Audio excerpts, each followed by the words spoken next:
Incredibly cool. A couple of years to go. Well, it's the supermoon part of that gets concerning, especially for the folks in Florida.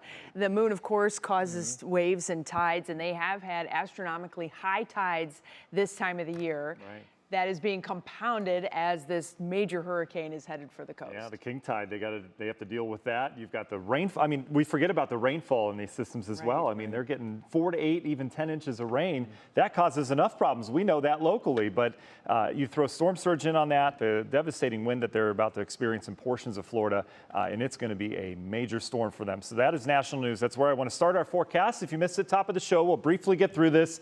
Dahlia right now, closing in on Florida. You can see that eye, that center of circulation, really well defined now. It's got about another 4 hours or so out over open bathwater in Florida. It's going to make the curve kind of like this. They're already seeing outer bands. These can have winds 40, 50, 60 miles per hour, kind of like our squall line that we get through here this time of year with thunderstorms. And you notice that rain will continue to head into Florida overnight tonight, as well as the wind.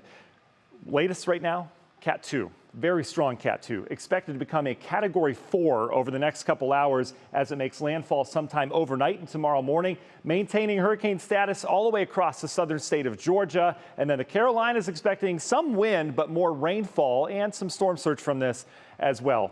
All of that stays south of us. For us, we have a front. It's not a big deal. It's passing right now.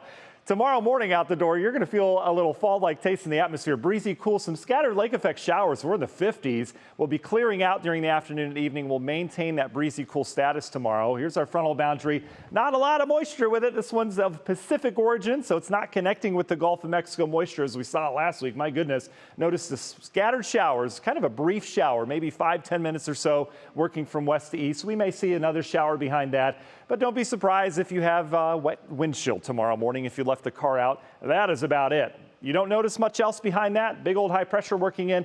But the thing you can't see is the cooler air, and that cooler air is really tapping into northern Canada. It's bringing it down, and we're going to have some lake effect clouds tomorrow with our warm Lake Erie. We're going to bring some cooler air aloft, so we'll have lake effect clouds and a couple showers around. I don't think it's going to be a big deal. We'll have drier air working here pretty quickly, but about a 20% chance at any hour tomorrow, especially early, you'll get some rain showers out of that, especially close to the lakeshore. Otherwise, National Design Mart hour by our forecast. See the wind in the upper left corner there. It'll be gusty tomorrow. Temperatures with the clouds and the showers mixed with sunshine.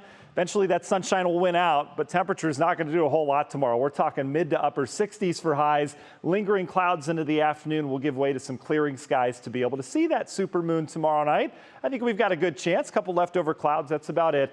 Look at temperatures waking up Thursday morning. This is the bottom of the barrel until we start that warm up later on this week. We'll be in the 40s for many of you waking up Thursday. Nice recovery, beautiful day expected on Thursday. Lots of sunshine, still a breeze out of the north. We'll make it back into the 70s.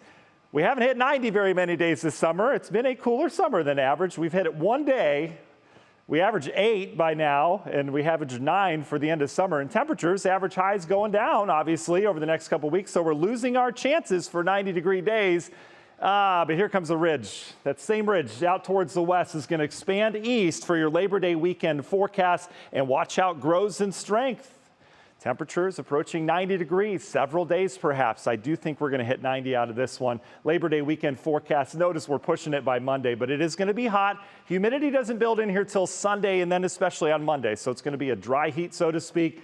But we need the dry weather because look at our surplus. We're over 7 inches on the year in Cleveland. Akron's got a surplus. Mansfield, you're 6 inches above average in terms of rainfall in the year. So we could use a good drying out around here. And we get it. Union Hill Mortgage 10-day forecast. Building temperatures through your weekend. Beautiful for the air show. And then next week, still dry all the way through the end of the week before it finally cools down.